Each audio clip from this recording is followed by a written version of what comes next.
But then you start to see the trial actually proceed, and you realize the only thing more third world than that environment is actually what's happening inside that courtroom. I spent a full day watching Michael Cohen testify on the stand. At the end of that day, nobody in New York or in the United States of America could tell you what exactly is even the crime that Donald Trump is exactly being tried for. Several days later. But known the traitor right here, guys. You know who lost their life was Ashley Babbitt. She was murdered, an unarmed veteran. An unarmed veteran. Don't start crying on me, Fanone. Don't start crying on me now. Absolute sellout. Absolute sellout.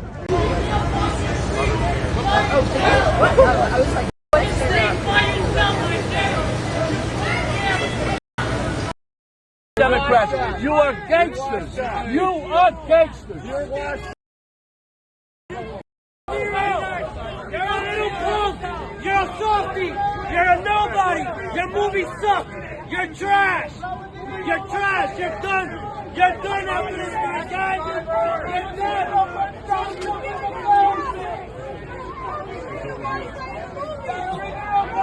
So the contrast here pretty much writes itself. As we speak, Donald Trump's somewhere fighting for himself, maybe taking a power nap. And we've seen him for weeks and for months now. We've seen the ramblings of an unhinged, power-hungry, self-centered man, both here at Mar-a-Lago, on Truth Social, wherever he may be. But the thing is, this isn't new for Donald Trump.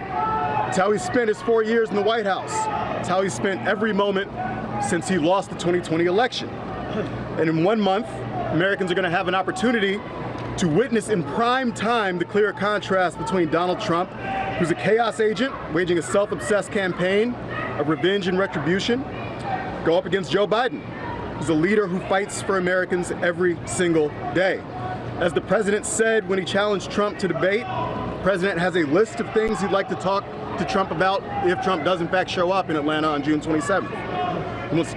Boy, oh boy, oh boy, oh boy, oh boy. We got to talk about probably one of the most desperate acts that I've seen from the Biden administration in a long time. And don't get me wrong, there's been a lot of acts of desperation from the Biden team here lately as this dude is losing. I mean, I think the latest one was Biden coming out and basically challenging Trump to a debate, right? Because if Trump wasn't winning, Biden would not be debating, right? It's the fact that Biden knows that Trump is winning. That's the only reason that he's doing the debate. And then you know for certain, for sure, okay, after today, that Trump is winning because the Biden campaign team, along with woke Trump deranged actor Robert De Niro and the washed up Capitol Hill police officers turned Democrat activists, they all showed up outside of the hush money trial in New York to trash Trump. Now, again, it's fascinating that they're doing this, and I want to see how the mainstream liberal media reacts because the mainstream liberal media spent all their time bashing surrogates for Trump that stood outside of the courthouse and defended him. However, now that Democrats are doing the same thing, are they going to trash Democrats for doing that, right? Are they going to go after Democrats for what appears to be political interference, right? You talk about the Biden campaign being outside of the hush money trial, a political persecution of Biden's political opponent. Come on, right? And look, this comes as there are reports that the Biden administration plans on addressing the verdict of this trial, as it seems like we may get one this week.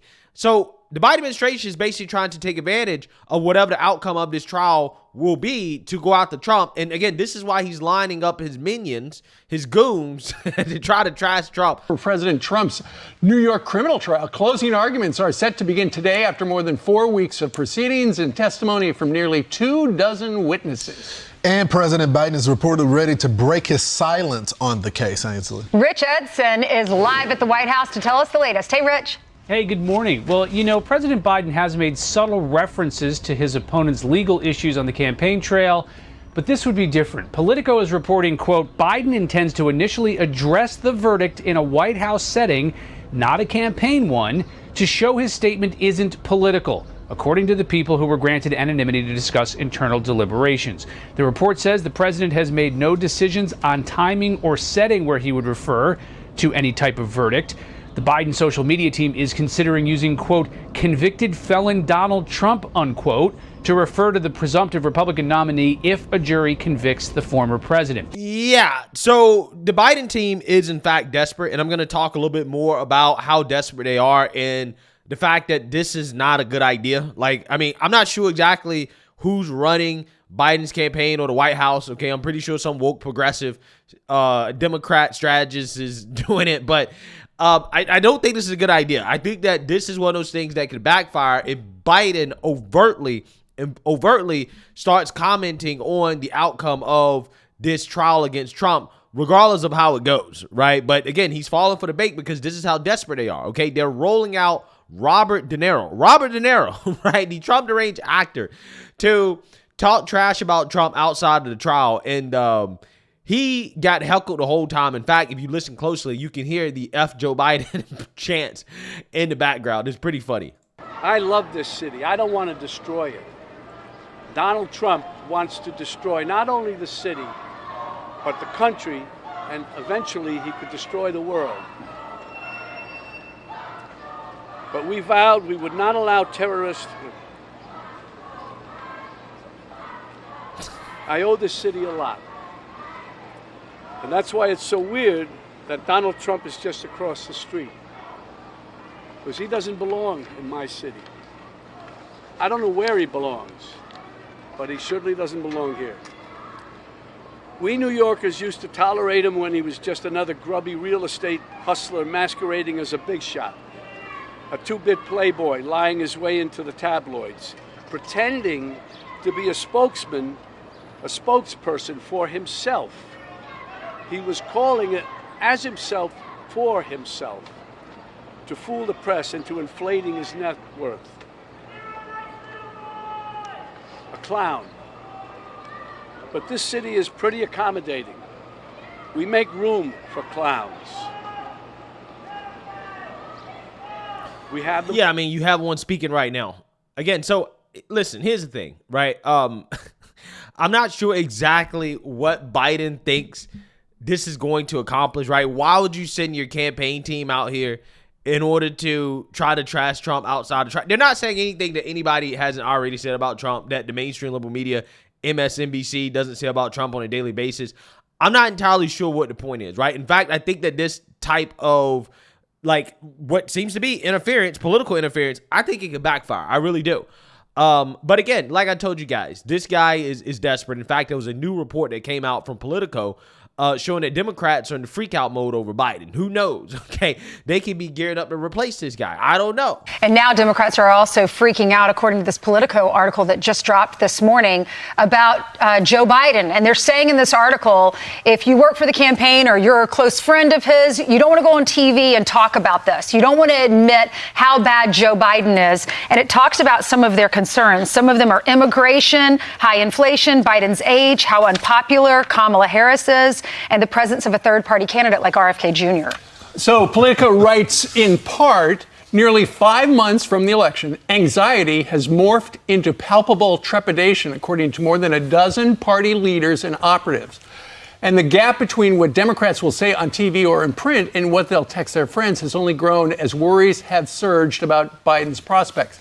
You don't want to be that guy who is on the record saying we're doomed or the campaign is bad or Biden's making mistakes. Nobody wants to be that guy, said a Democratic operative in close touch with the White House, granted anonymity to speak freely.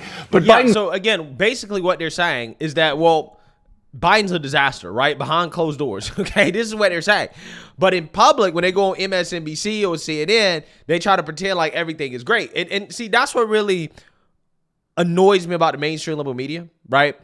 The fact that they go along with the Biden team and their BS, and they know it's BS, right? You know that the economy's not great, but yet they peddle this talking point that the economy is great. And even these people that are doing that on the network behind the scenes are saying, oh yeah, well, everything is terrible, right? This guy Biden is horrible. Okay, that's what annoyed me so much about the interview between Don Lemon and the Nelk Boys, because I'm like, Don, you're not on CNN anymore. Like, you don't have to come out here and say that Biden's a good president. But this guy quite literally said with a straight face that Biden's a good president and that his economy is better than Trump's, and that's a fact, right? I mean, who believes that? Nobody actually really believes that. But again, this is what they're saying. But behind closed doors, it's a different story. Okay? So again, you see the desperation here. The reports are coming out about the desperation. You see what they're doing out there at the hush money trial. These guys, they know that if things continue to go the way that it's going, Trump's going to win in a landslide. I'm telling you. Stubbornly poor polling and the stakes of the election are creating the freak out. And the freak out, according to when they explain more, is not only from Biden's friends, but it's from people who hold office. They're Democrats, office holders, and strategists. And they just look at the polls, like the Siena poll that came out last week, where it showed that in New York State, which is just about as deep blue a state as you can get, Joe Biden is only beating Donald Trump by 9 points. Donald Trump has made some real headway with black voters and Hispanic voters, and he outraised Joe Biden in the last month by $25 million. So, you know, they can put a brave face on, and they've got a couple of brave faces right there. But this campaign is taking on water. Name one smart thing that the campaign is doing. I challenge you. Name one smart thing they're doing. They're not, and that's why they're freaking out. It goes on to say in that Politico article that the former president going to the Bronx and going to all of these different events, targeting even going to the Libertarian Convention, is getting under Democrats' skins and D.C. Insiders under their skin. But they later on say in the piece that it's not compelling campaigning. Right. So they're not paying attention to the polls to see that black voters are changing their minds. Hispanic voters are young voters, which is shocking to me that there's been after Joe Biden has given them all the free stuff, usurping the court, still young voters are going for Donald Trump even more. So it's going to be interesting to see. I don't think there's going to be another nominee, Steve. I think that the Democrats are stuck with Joe Biden right now, unless something, God forbid, happens. So what do they do now? They also... Well, I mean, there's nothing they can do. Right? That's the honest to God truth. Because as long as the economy is in the current state that it's in, as long as we're experiencing inflation, as long as housing's unaffordable, as long as the border remains open, as long as this economy remains the way that it is, I don't think you can change anything, right? The best hope that Joe Biden has really is, one, the young thotty votes of America when it comes to the whole abortion thing, which hopefully is not going to be that big of an issue in this election. We'll see. I hope not. But outside of that, magically, the American people are going to have to feel like the economy's in better shape. There's nothing that Biden can say to gaslight people into believing that their lives are better than their lives actually are. Okay? They've tried to do it. They've been doing it for the past 2 or 3 years, and it's just not working. And it's not going to work now. So, again, this is why they're rolling out, the washed up Capitol police officers, Robert De Niro, Biden's campaign people, to try to, trash Trump outside the hush money trial because they don't have anything else. They're that desperate, guys. And again, it's stuff like this that tells you that, yeah, Trump is winning. Trump is winning 100%. Like in the Democrats in their internal polls, Trump must be winning in a landslide. And here's the thing. I think that this is going to backfire. I think Biden coming out and overtly commenting on these trials, having his campaign team outside of the trials, showing that, hey, we are rooting for Trump to be found guilty, okay? We have a preference. Yeah, it's going to look bad, right? Because Trump, if he is found guilty, he can point to that and say, well, Biden's campaign was literally outside of the trial trying to pressure the jury to convict me. I mean, it's a really dumb move, right? It's only a move that you make out of desperation. It's certainly not a smart chess move.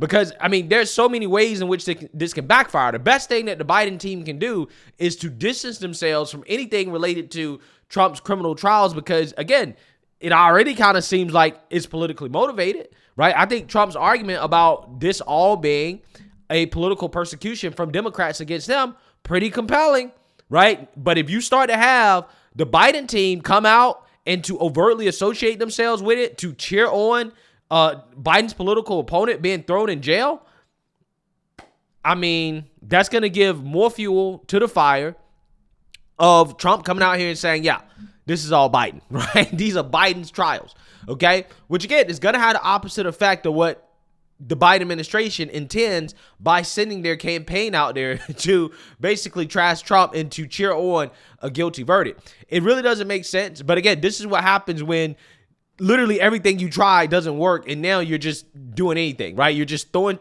ish at the wall and you're trying to see what sticks. I don't think this is going to stick. But hey, let me know what you guys think. Make sure you like, comment, and subscribe. Most importantly, share a Black conservative perspective. Peace.